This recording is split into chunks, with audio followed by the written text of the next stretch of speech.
En el mes de junio, por todas partes oímos decir que es el mes del orgullo. Donde quiera vemos ondear banderas multicolores que celebran la diversidad y vemos por las calles nutridas marchas de personas que proclaman a los cuatro vientos sentirse muy orgullosas de ser como son, que ya están cansadas de tener que esconderse o que avergonzarse de lo que son. Ahora quieren salir y ser aceptados, ser incluidos y rechazar con fuerza toda clase de homofobia y discriminación que les permitan ser lo que son. Y bueno,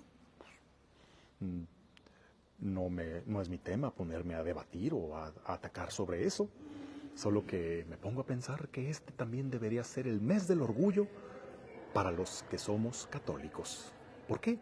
Porque en el mes de junio celebramos la fiesta de la catolicidad, de la unidad en la diversidad, al celebrar la fiesta de los dos grandes apóstoles, San Pedro y San Pablo, que son las dos grandes columnas sobre las que Jesucristo edificó su iglesia.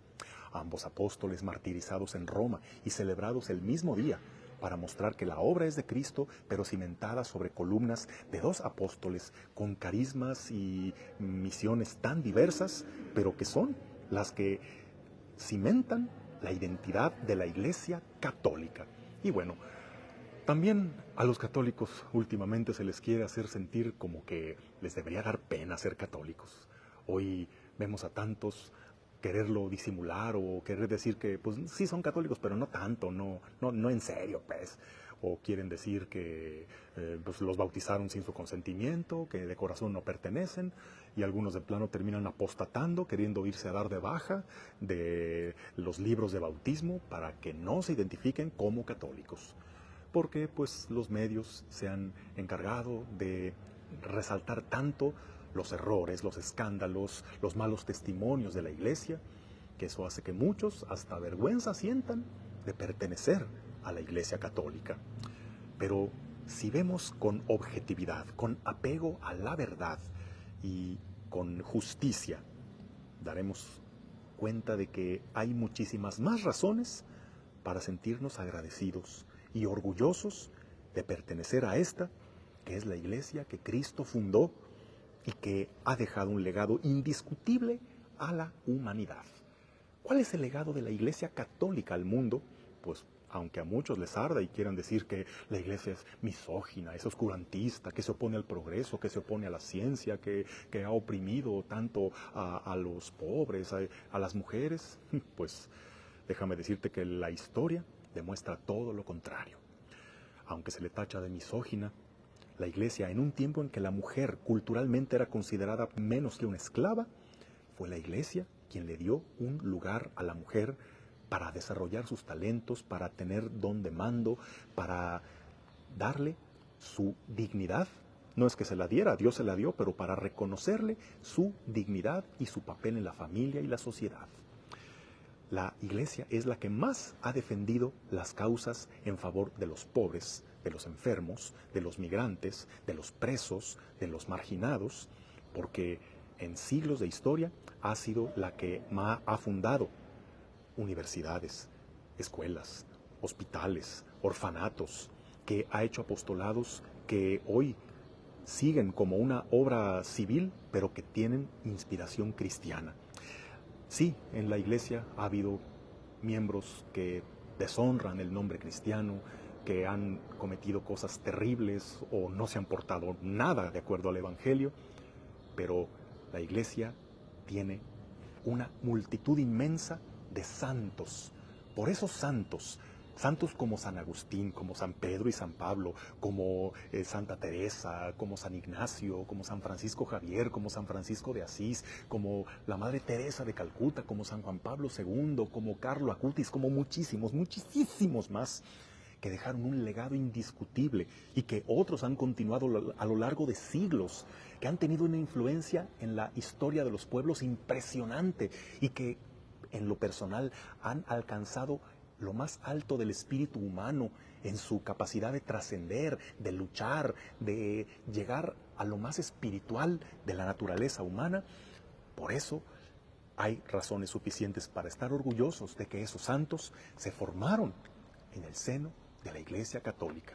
y no se diga sus obras, la influencia en la cultura que han tenido los franciscanos, los jesuitas, los dominicos, los misioneros, las congregaciones hospitalarias, pues nuestra cultura occidental no se entendería si no fuera por la influencia de los monasterios, en donde empezó a hacerse los talleres de carpintería, de orfebrería y tantos otros que hoy son grandes industrias. Fueron los monjes quienes enseñaron a la gente a hacerlo, fueron los monjes quienes copiaron los libros rescatando el legado de la cultura grecorromana antigua, y fueron los que hicieron que hoy tuviéramos los libros tal como los conocemos.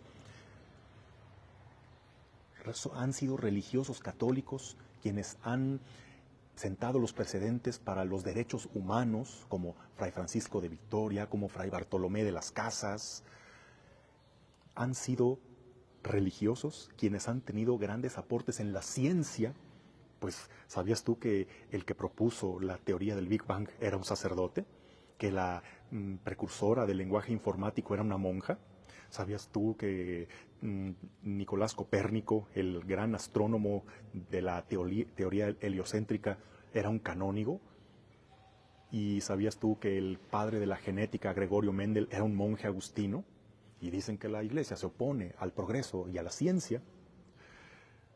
Por esto, por muchísimas razones más. Y bueno, aunque todas esas razones no existieran, me siento orgulloso de pertenecer a la Iglesia Católica, porque en ella está la doctrina verdadera y completa de Cristo. Muchas otras iglesias se han formado a partir de la Biblia, de que toman la Biblia y la interpretan a su manera y ellos fundan su propia iglesia diciendo que ellos son la verdadera. Pero, ¿qué fue primero? ¿La Biblia o la iglesia? Exacto, la iglesia. La iglesia fue la que recopiló e hizo el canon bíblico del cual se inspiran todas las demás denominaciones cristianas. Fue la Biblia quien legó, fue la iglesia quien nos legó la Biblia y no al revés. Porque en la iglesia está el depósito completo de la fe, mientras tantos otros toman solo una parte, un aspecto, tienen o solo el bautismo o solo la Biblia. Pues en la Iglesia Católica encontramos esa diversidad y esa riqueza. Tenemos los 7 sacramentos, sobre todo tenemos la presencia real de Cristo en la Eucaristía. El legado de la Iglesia Católica en la música, los grandes padres de la música, Bach, Mozart, Vivaldi, eran inspirados por la música sacra. La literatura, la arquitectura, los monumentos más icónicos de los pueblos son precisamente templos, catedrales católicas, y sobre todo porque la Iglesia Católica, con todo y los errores de sus miembros y con todo y los abusos y las crisis y todo lo que ha habido en 2000 años, no se ha acabado. Y pocas instituciones pueden decir que sobreviven más de 2000 años a pesar de las crisis por las que viven. Señal de que esta es la iglesia en la que recae la promesa: yo estaré con ustedes todos los días hasta el fin del mundo, y las puertas del infierno no prevalecerán sobre ella. Por eso hay que sentirnos también orgullosos de ser católicos y no tener pena de proclamarlo. Claro, un orgullo que no sea soberbia, que no sea triunfalismo, arrogancia, sino un orgullo lleno de gratitud y también con un compromiso de que nosotros ahora somos la iglesia. Cuando hablemos de la iglesia, no hablemos como si fuera algo ajeno a nosotros, como si fuera algo que no tiene que ver. Somos parte de la iglesia, no como si fuéramos parte de la membresía de un club. Somos parte de un cuerpo, somos miembros del cuerpo de Cristo en la tierra, y lo que afecta a uno, le afecta a todos. Por lo tanto, así como nos duelen los pecados, los errores que hay en la iglesia, así también nos edifican y nos enorgullecen los logros de los santos, lo que Cristo hace a través de aquellos que siguen su palabra. Hoy es el Día del Orgullo Católico, y aunque no salgamos a hacer manifestaciones ni a hacer tanto ruido y buscar tantos patrocinadores, tú proclama sin pena alguna que estás orgulloso, orgullosa de ser católico. Que tengas un bendecido día En el nombre del Padre, y del Hijo, y del Espíritu Santo. Amén.